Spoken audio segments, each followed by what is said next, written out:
soffocata dopo aver ingerito un pezzo di banana andato di traverso. La piccina è morta tra le braccia dei sanitari che per quasi un'ora hanno cercato di rianimarla. Il dramma a Tezze di Vazzola. Non si fermano i furti nella Marca, con i ladri sempre più senza scrupoli. Nell'abitazione di un'anziana a Montebelluna i malviventi in cerca di denaro e gioielli distruggono l'urna con le ceneri del marito defunto. Giornata di incidenti sulle strade dell'Asolano, ciclista 75enne travolto da un SUV, grave all'ospedale, auto piomba su una casa in restauro e devasta l'impalcatura. Notte di controlli, quella di Halloween sulle strade della Marca, a Treviso ritirate 4 patenti, 3 nell'Opitergino, raffica di chiamate al 118 per malori dovuti all'abuso di alcol. Festa di Ognissanti, il vescovo Tomasi ha presieduto la messa in Duomo nel pomeriggio con i parroci a Benedetto le Tombe al cimitero Maggiore. Ponte di Ognissanti da tutto esaurito nella Marca, dalle colline UNESCO alla città e record di turisti favoriti anche dal bel tempo e dalle temperature miti.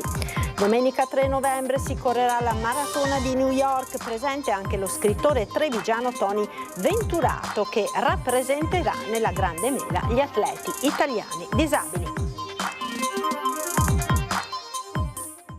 Buonasera e ben ritrovati con l'edizione di Treviso dei nostri telegiornali. La cronaca in primo piano con il dramma che si è consumato nel pomeriggio di ieri a Tezze di Vazzola. Una bimba di 6 mesi è morta dopo i disperati tentativi di rianimarla da parte dei sanitari. A causare il decesso sarebbe stato un boccone andato di traverso.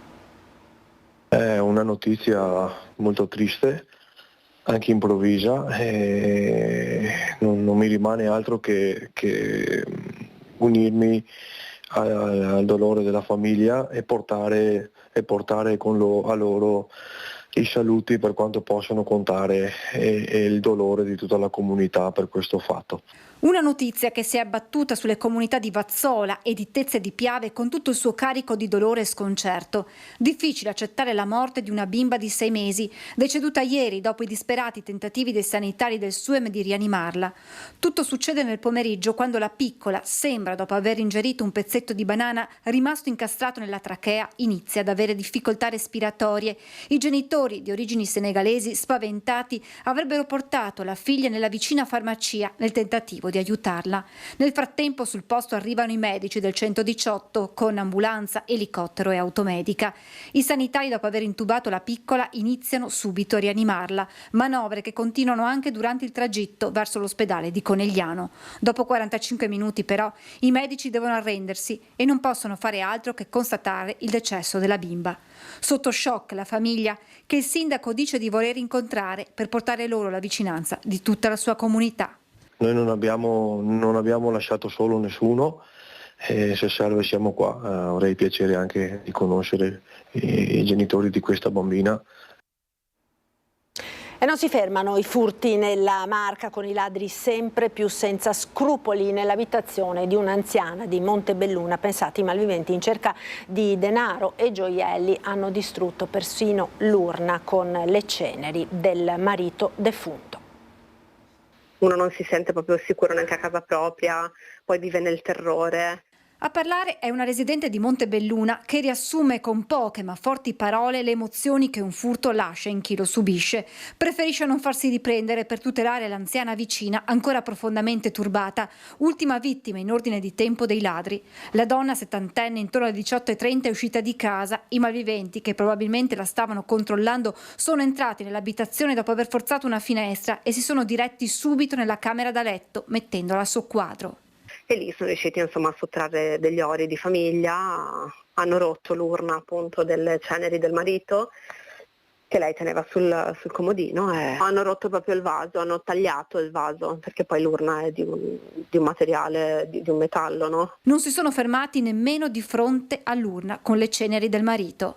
È proprio il discorso che vengono toccati di fatto quelli che sono i beni che ci legano, no? Alle persone che erano vicine a noi. E in questo caso le ceneri del marito, insomma, io penso che si distingua benissimo un'urna dove vengono sigillata, perché poi insomma è un vaso diverso rispetto a un vaso comune, insomma, no? In un qualche modo svuotano la persona, secondo me. Nelle ultime settimane sono stati diversi i colpi in casa tra Montebelluna e Biadene, con i ladri che non si sono limitati a rubare ma hanno lasciato dietro di sé ogni tipo di dispetto. Frigo svuotato, bisogni su tappeti o sul letto. I miei vicini di casa hanno lasciato aperti i rubinetti chiudendo tutti quelli che sono i fari d'uscita, quindi hanno allagato casa. Sono cose devastanti, perché poi oltre al danno c'è la beffa, no? Ormai quotidiane anche sulla pagina di Furti in corso le segnalazioni di colpi tentati o andati a buon fine, da San Giacomo a Vittorio Veneto con i ladri in azione mercoledì nel tardo pomeriggio al furto in pieno giorno a Monastier. Cittadini sempre più esasperati che arrivano, come accaduto a Cornuda, ad affiancare in auto una vettura sospetta rischiando l'incidente quando chi era a bordo ha aperto lo sportello per allontanare il mezzo. L'appello è alle istituzioni perché intervengano con leggi che tutelino le vittime. Chiaramente ci fosse una legge a tutela del cittadino, che il cittadino in casa propria si può difendere, allora secondo me diminuirebbero nettamente, insomma. Giornata di incidenti, quella di oggi sulle strade dell'Asolano, il più grave appunto accaduto nei pressi di Asolo, dove un ciclista è stato travolto da un SUV ed è grave all'ospedale. È ricoverato all'ospedale di Treviso, dove è stato trasferito con l'elicottero del SUEM il ciclista 75enne di Vedelago, investito poco dopo le 11 da un SUV in via Giorgione a Casella d'Asolo. L'uomo, complice anche la splendida giornata di sole, era uscito con un gruppo di cicloamatori per un giro in bici sulle colline asolane, quando, giunto all'altezza dell'incrocio con via dell'Artigianato a Casella, per causa in corso di accertamento, è stato travolto da un SUV. L'impatto è stato molto violento e l'anziano è stato sbalzato sull'asfalto. Subito soccorso, è stato trasferito a Treviso con l'elicottero. Le sue condizioni sono gravi. Sul posto, per i rilievi, la polizia stradale. E quella di oggi è stata una mattinata di incidenti nell'Asolano. Poco prima dell'alba il conducente di un Alfa Romeo Giulietta ha perso il controllo dell'auto ed è finito contro l'impalcatura che circondava una casa, causando danni ingenti al cantiere. È accaduto al confine tra i comuni di Asolo e Monfumo, in via Muson, incrocio con via Bassane. Dopo l'urto, il conducente, che evidentemente non aveva riportato serie ferite, è uscito dalla macchina e si è allontanato a piedi abbandonando l'auto sul posto. Sono intervenuti i carabinieri per le indagini e i vigili del fuoco giunti dal distaccamento di Asolo e Treviso. I pompieri hanno messo in sicurezza la vettura e successivamente hanno dovuto smontare l'impalcatura, che non era più stabile dopo l'impatto. Ed un altro schianto si è verificato alle 5 di stamattina a Motta di Livenza. Dopo una fuoriuscita autonoma con la sua auto, un 72enne del posto è stato soccorso e ricoverato al Cafoncello con ferite di media gravità. Ed abbiamo un'ultima ora che ci arriva da Tarso, dove dal tardo pomeriggio sono in corso le ricerche da parte dei vigili del fuoco e degli uomini del soccorso alpino di un uomo di 74 anni che si sarebbe allontanato da casa facendo perdere le proprie tracce. L'uomo avrebbe dei problemi di memoria. Le ricerche appunto sono in corso e dovrebbero essere utilizzati anche i droni termici per aiutare appunto a vedere se si riescono a trovare delle tracce di questa persona anziana. Continuiamo con i controlli che sono stati messi in atto la scorsa notte, controlli sulle strade, soprattutto per prevenire gli incidenti stradali dovuti all'abuso di alcol nella notte di Halloween. Notte di Halloween di grande lavoro sia per le forze dell'ordine impegnati in controlli specifici sulle strade sia per i sanitari del SUEM. Tanti infatti gli interventi del 118 impegnato per soccorrere persone, soprattutto giovani, colte da malore per l'effetto dell'alcol. E a proposito di alcol, sono diversi gli automobilisti fermati sulle strade della Marca con tasso alcolemico al di sopra dei limiti previsti. A Treviso la polizia locale ha ritirato 4 patenti a seguito dei festeggiamenti di Halloween, 7 invece i tassi alcolemici fuori norma rilevati nel weekend precedente. È quanto emerge dai servizi notturni effettuati dalle pattuglie con il ritiro complessivamente di 11 patenti. I conducenti di età compresa tra i 21 e i 75 anni risiedono tra le province di Treviso e Venezia. In 2 casi i trasgressori avevano superato il tasso di 1,5 grammi per litro. Anche a Oderzo la polizia locale ha fermato diversi ragazzi, molti neopatentati, con livelli di alcol superiori al consentito. Tra le patenti ritirate arrestate, 2 perché scadute e 1 proprio per alcol. Naturalmente sono scattate le sanzioni per i giovani che hanno conseguito da poco la patente al volante con un tasso elevato. Il pubblico ministero Laura Collini, titolare delle indagini sulla morte di Shinpei Tominaga, ha appunto chiuso le indagini sul delitto, confermando per i 3 indagati, tra i quali anche il 19enne di Mareno di Piave Samuele Battistella, l'accusa di omicidio preterintenzionale. A febbraio i 3 compariranno davanti al GIP. Chiuse le indagini per la morte di Shinpei Tominaga in seguito alle ferite riportate nella caduta causata da un violento colpo al volto sferrato da Samuele Battistella in via delle Pelliccerie, all'interno del ristorante etnico Buonissimo Kebab. Battistella, insieme ad Abdallah Jouma e Daniele Wedam, compariranno nel 2025, probabilmente a febbraio, davanti al GIP, che dovrà decidere sulla richiesta di rinvio a giudizio del pubblico ministero Laura Collini, che ha confermato per tutti l'accusa di omicidio preterintenzionale, contestato al primo perché responsabile del pugno che causò la caduta mortale di Tominaga e per supporto morale e materiale agli altri 2. Nella fase della disposizione dei provvedimenti cautelari, l'accusa di concorso morale per Jouma e Wedam era caduta davanti al Tribunale del riesame. Ora se ne occuperà la Cassazione, che su questo tema si esprimerà definitivamente il 26 novembre. Tuttavia, l'esito del ricorso in Cassazione non avrà alcun effetto sul prosieguo del cammino giudiziario della vicenda, essendo riferito solo alla fase delle misure cautelari. Battistella è detenuto in carcere, avendo rinunciato intenzionalmente alla richiesta di scarcerazione e sostituzione con gli arresti domiciliari della custodia cautelare, mentre Jouma e Wedam sono ai domiciliari a Conegliano Veneto, dove risiedono. Wedam usufruisce di permessi per potersi recare al lavoro. In caso di rinvio a giudizio, i legali dei 3 indagati potrebbero avanzare richiesta di giudizio con rito abbreviato, che in caso di condanna prevede lo sconto di 1/3 della pena. 1 novembre, festa di Ognissanti. Il vescovo di Treviso, Monsignor Michele Tomasi, ha presieduto questa mattina la messa in Duomo e nel pomeriggio con i parroci della città benedetto le tombe al cimitero Maggiore. Commemorare i santi è pensare vivi i nostri cari defunti che vivono nella stessa santità, ha detto il vescovo. Con la festa di Ognissanti iniziano le giornate di preghiera e raccoglimento nelle chiese e nei cimiteri per ricordare i defunti. Stamane in cattedrale il vescovo di Treviso Michele Tomasi ha presieduto la messa nella solennità di tutti i santi e nel pomeriggio al cimitero Maggiore la liturgia della parola con la benedizione delle tombe assieme ai parroci della città.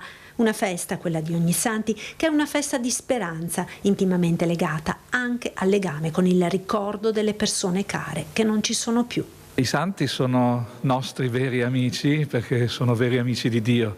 Hanno conformato la loro vita alla parola del Signore e hanno osato fidarsi di Lui e hanno vissuto come Lui. Hanno fatto la differenza vivendo in una forma diversa, vivendo pienamente l'amore e hanno aperto anche a noi la speranza assieme a Gesù risorto, ovviamente, che la nostra vita non finisce con la morte, che l'amore è più forte di tutto. E allora commemorare tutti i santi, ringraziare il Signore perché chiama tutti noi a questa santità quotidiana, è lo stesso che pensare vivi, ricordare vivi e andare anche a rivivere, a far rivivere nel ricordo i nostri cari defunti. Vivono nella stessa santità, vivono nello stesso amore di Dio e anche se tanto ci mancano, perché poi questa è un po' la mestizia anche di questi nostri giorni, sappiamo che la loro vita non è finita e che ci riabbracceremo. 1 novembre al via nel comune di Treviso le celebrazioni previste da oggi a domenica in occasione della commemorazione dei defunti, dei caduti di tutte le guerre e della festa dell'unità nazionale e delle forze armate. Il comune di Treviso ha organizzato 2 manifestazioni. Questa mattina a Sant'Angelo la cerimonia con la deposizione delle corone d'alloro al monumento ai caduti. Alla presenza delle autorità civili, religiose e delle associazioni combattentistiche, un momento di preghiera in memoria dei caduti nelle 2 guerre mondiali ed un momento di riflessione sull'attuale situazione ed un appello alla pace per il nostro tempo. Non ci sono reati né illeciti di contenuto penale o civile, così l'avvocato Paniz, legale della coppia veneta in Argentina con la loro neonata. La piccola sarebbe frutto di maternità surrogata, di recente per effetto di un DDL approvato in Senato, diventata reato universale. La nuova legge non può essere applicata retroattivamente, specifica l'avvocato. Questa persona assieme al suo compagno hanno deciso di avere una bambina attraverso la maternità surrogata. La situazione è nota dal punto di vista legale, con un divieto che in Italia è diventato universale dal 16 di ottobre scorso. La bambina peraltro è nata il 10 di ottobre, quindi la nuova legge non può essere applicata retroattivamente e quindi reati non ce ne sono, illeciti di contenuto penale o civile non ce ne sono.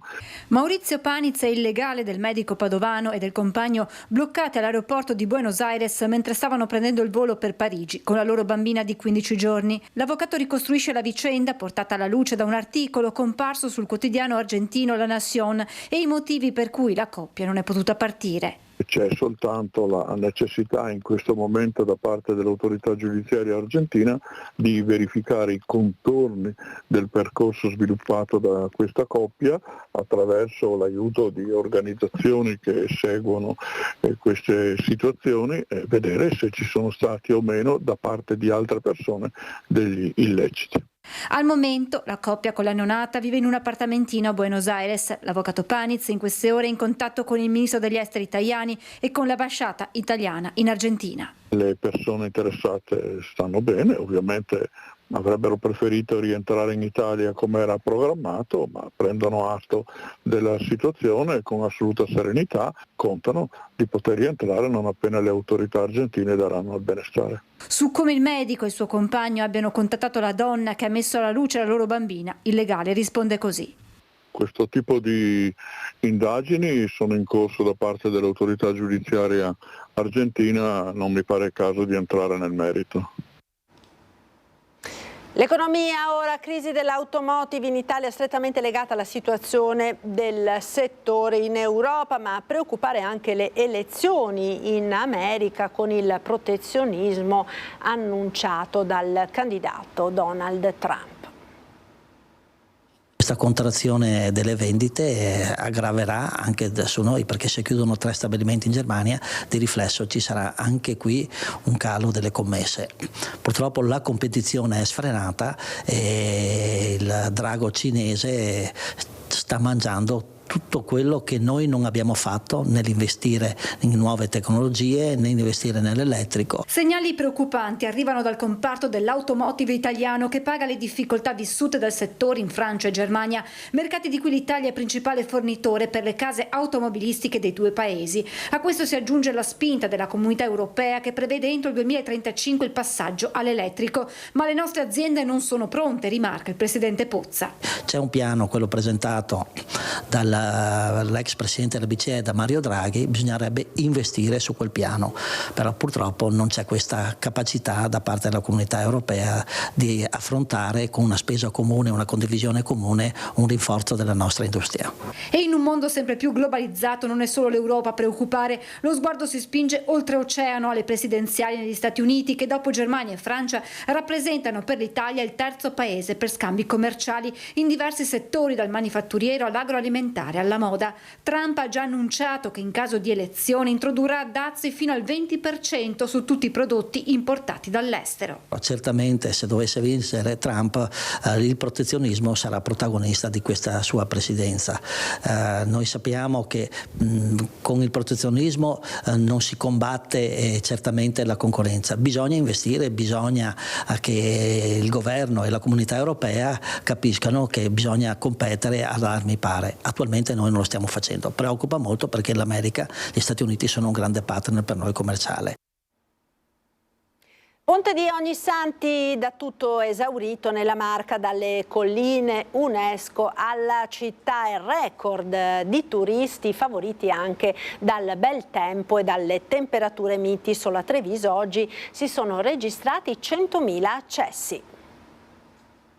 Molto bella, ci piace. Poi oggi anche il tempo è una bella giornata, c'è il sole, quindi aiuta anche ad apprezzare di più la città. Bellissimo, veramente vale la pena di essere visitato perché è veramente bella. Un ponte di Ognissanti da ricordare nella Marca, quello del 2024 per il turismo, favorito da un tempo splendido e temperature quasi primaverili. Sta registrando un vero e proprio boom di presenze. A Treviso centro invaso di turisti italiani e stranieri entusiasti della città. Dalla provincia di Pavia e siamo qui in Veneto a fare un giro adesso per il Ponte dei Santi e abbiamo fatto una fermata adesso a Treviso e poi proseguiamo per Trieste nel pomeriggio. Cosa vi sembra di questa città? Bellissima, bellissima, è un po' che giriamo da queste parti e devo dire che il Veneto lo sto scoprendo adesso, è veramente bello. Il caratteristico con tutti sti vialetti, cioè sti vicoletti con l'acqua, per noi è una cosa nuova, da noi non esiste così, no? Sono cose diverse. Comunque mi piace tanto, poi oggi c'è il sole e il paese è proprio bello, è proprio carino. Questo romanticismo, tra il moderno e l'antico, è spettacolare e quindi fantastico. Grande lavoro in questi giorni anche per le guide turistiche al termine di una stagione da incorniciare. C'è molto movimento in questo periodo, molti gruppi che arrivano nel Veneto per trascorrere appunto questo ponte. Questo è un gruppo di Fano, per esempio, ma abbiamo tantissime richieste per tutto questo weekend. Ecco, qui Treviso come sta andando? Bene, è stata una buona stagione, una bella città, è molto amata, è molto apprezzata. Quando finiscono le visite guidate in città, sia stranieri che italiani sono sempre entusiasti di Treviso. Soddisfatti gli albergatori. Tutta la zona, diciamo, nord della provincia, tutta la zona delle colline è, possiamo dire, al completo, fully book, come si suol dire, già con prenotazioni arrivate a suo tempo, ancora prima di sapere che il tempo è bello. Era bello o aveva delle giornate meravigliose come queste, anche dove c'era dello spazio libero, dove c'erano delle camere, si stanno riempendo tutte, perché negli ultimi 2 o 3 giorni abbiamo visto veramente un sacco di prenotazioni arrivare e credo che tutta la provincia sia al completo o quasi. Per le vie del centro si sente il profumo delle caldarroste che si vendono nonostante le temperature tutt'altro che autunnali. Logicamente un po' meno. Magari più verso sera, verso le 6, 7 di sera, 6 e mezza. Adesso ci godiamo il momento. Punto di forza dell'offerta turistica della Marca anche l'enogastronomia, con gli affari a gonfie vele per la ristorazione. Molto bene, tanta gente, anche tanti stranieri, perciò non ci lamentiamo. Fino a domenica pranzo praticamente siamo fully booked, perciò siamo contenti. Gettonati soprattutto i piatti della tradizione veneta. Il risotto soprattutto con radicchio, che ne so, la farona con la peverada, il baccalà alla vicentina, le trippe, i bigoli in salsa, tutte queste cose qua. La soppa coada, questi sono i piatti più richiesti. Bel tempo e temperature miti dunque in questo ponte di Ognissanti, ed è una situazione destinata a continuare anche per i prossimi giorni. Sentiamo nel dettaglio le previsioni del generale Giancarlo Iannicelli. Un ampio anticiclone interessa un po' tutta la nostra penisola, in modo particolare tutte le nostre zone, vedete dalla carta del tempo, proprio protegge tutto quest'ampio territorio dai sistemi perturbati che sono impediti a scorrere verso di noi, blocca, diciamo, situazioni negative che invece sono state evidenti purtroppo nei giorni scorsi sulla Spagna. Quindi tempo stabile, tempo addirittura quasi estivo potremmo dire, abbiamo avuto veramente un bel assaggio di clima più che primaverile, con temperature anche miti, e questa sarà la situazione anche per il fine settimana, quindi cielo sereno, limpido. Solo le primissime ore del mattino potremo avere delle foschie in pianura, soprattutto nelle zone interne, qualche banco di nebbia, nulla più, e così pure domenica, ma potremo, diciamo, prolungarci per i prossimi 10 giorni. Certo il fenomeno, ecco, della nebbia, della foschia potrà intensificarsi. Con questa situazione i venti sono molto deboli, precipitazione variabile, le temperature si abbassano sensibilmente anche nelle massime e nelle minime, ancora per le prossime ore minime intorno agli 8-9 gradi, le massime intorno a 16-17 gradi, ma già da domenica e soprattutto nella prossima settimana minime scenderanno anche a 4-5 gradi, le massime intorno ai 15-16 gradi. L'alta di gradi che è previsto da quasi calmo a poco mosso. È tutto. Ci fermiamo ora per qualche istante di pubblicità. A tra poco.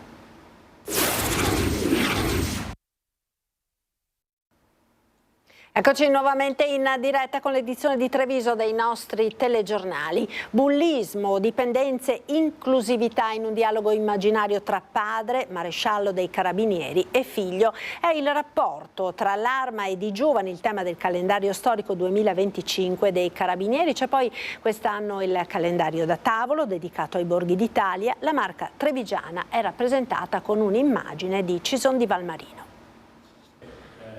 Il rapporto tra i carabinieri di giovani è il tema della 92esima edizione del calendario storico dell'Arma 2025. Bullismo, dipendenze, inclusività attraverso il filo conduttore di un dialogo immaginario tra padre e figlio, con i testi dello scrittore Maurizio De Giovanni ed i disegni di Marco Rodola, artista della pop art e neofuturismo. Quest'anno è un tema a noi molto caro, che è i carabinieri e i giovani, è sostanzialmente un filo conduttore che racconta la storia di un padre maresciallo dei carabinieri e di un figlio orfano, chiaramente il padre vedovo, che nelle difficoltà quotidiane di comunicare trovano uno stratagemma, che è quello di lasciare dei biglietti di vita vissuta, vita professionale del padre in un album di famiglia, in maniera tale che il figlio possa leggerli e possa così colmare quel gap di comunicazione che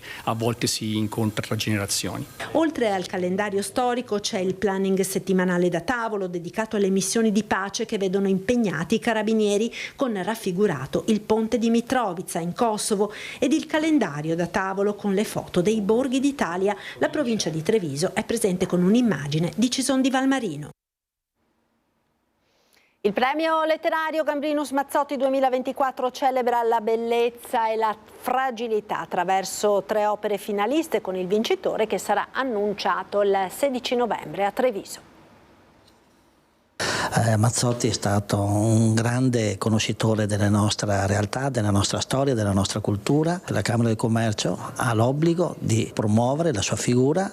Entra nel vivo la 42esima edizione del premio letterario Gambrinus Mazzotti, 3 le opere selezionate tra 132 volumi provenienti da 72 case editrici. La giuria, composta da studiosi, esperti e scrittori, ha selezionato un vincitore per ciascuna delle 3 sezioni di gara. I vincitori sono Se non dovessi tornare di Enrico Cammani nella sezione alpinismo, il libro Parchi naturali, storia delle aree protette in Italia di Luigi Piccioni per ecologia e paesaggio, e infine Galileo Chini, un artista della ceramica tra la Toscana e l'Europa, di Daniele Galleni per artigianato di tradizione.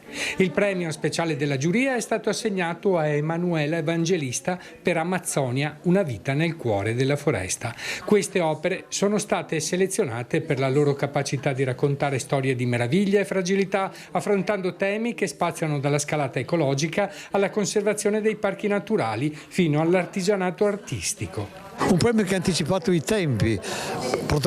Grandi protagonisti sul fronte dell'ambiente sono passati attraverso il premio Gambrinus Mazzotti.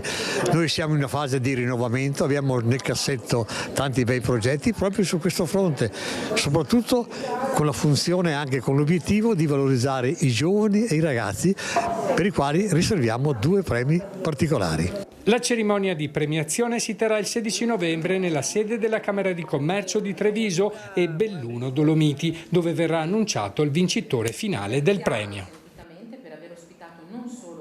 Domenica prossima, 3 novembre, si correrà la maratona di New York. È presente anche lo scrittore trevigiano Tony Venturato, che rappresenterà nella Grande Mela gli atleti italiani disabili. Sfilerò alla Parata delle Nazioni che si terrà a Central Park assieme a 20 atleti italiani. Rappresenterò gli atleti disabili italiani in questo palcoscenico incredibile, importante, importantissimo, e sarà proprio anche, daremo la possibilità a questi atleti di avere una visibilità non solamente locale ma mondiale. Tony Venturato, scrittore di Trevignano, è alla sua quinta maratona di New York. Per lui rappresenta un vero e proprio ritorno alla vita dopo un gravissimo incidente stradale che aveva rischiato di non farlo camminare mai più. Un'emozione che in questi anni si è impegnato a far vivere ad altri atleti come lui con disabilità, dando vita ad una raccolta fondi. Qui devo dare merito alla vostra emittente che mi ha dato veramente una mano con la visibilità, con il supporto.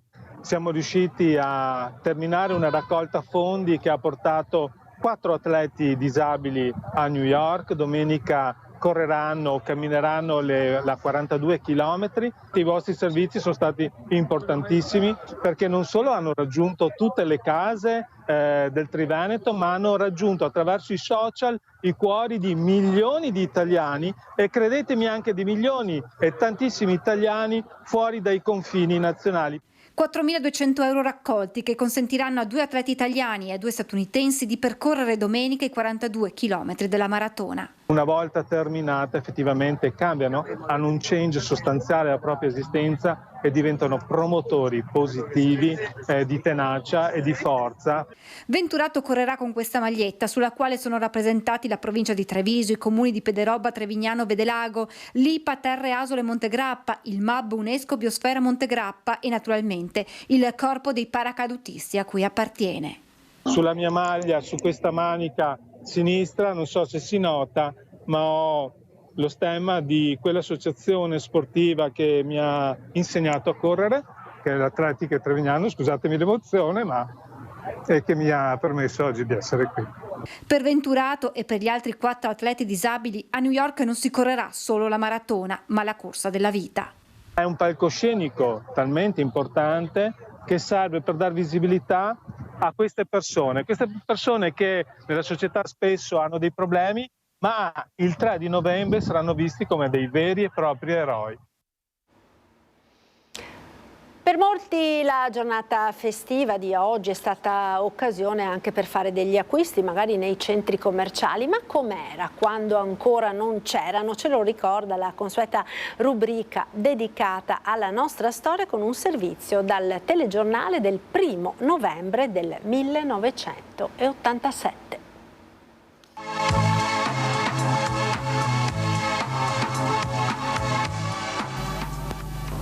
Una città che sia viva e pulsante, che dimostri la sua vitalità anche nella giornata generalmente dedicata al riposo. È questa in pratica la filosofia di Treviso a porte aperte, l'operazione che l'assessorato comunale alle attività produttive sta predisponendo per le ultime 3 domeniche di novembre e che l'assessore Daldello presenterà ufficialmente venerdì prossimo. Si tratta di una manifestazione che viene realizzata in collaborazione con tutte le associazioni degli artigiani e dei commercianti cittadine, compresa quella dei commercianti di Borgo Cavour e quel sodalizio Treviso Viva, che sorto soltanto da pochi mesi sta attuando una serie di iniziative per rivitalizzare il capoluogo della Marca sotto vari aspetti. In 4 piazze trevigiane, nelle suddette domeniche, vi saranno dei mercatini per valorizzare l'artigianato locale. Questi mercatini avranno sede in piazza San Francesco, Borgo Cavour, piazza San Vito e piazza Pola. Per avere una Treviso che sia realmente viva sarà anche aperto il Museo Civico Luigi Bailo e al suo interno la nota collezione di manifesti Salce.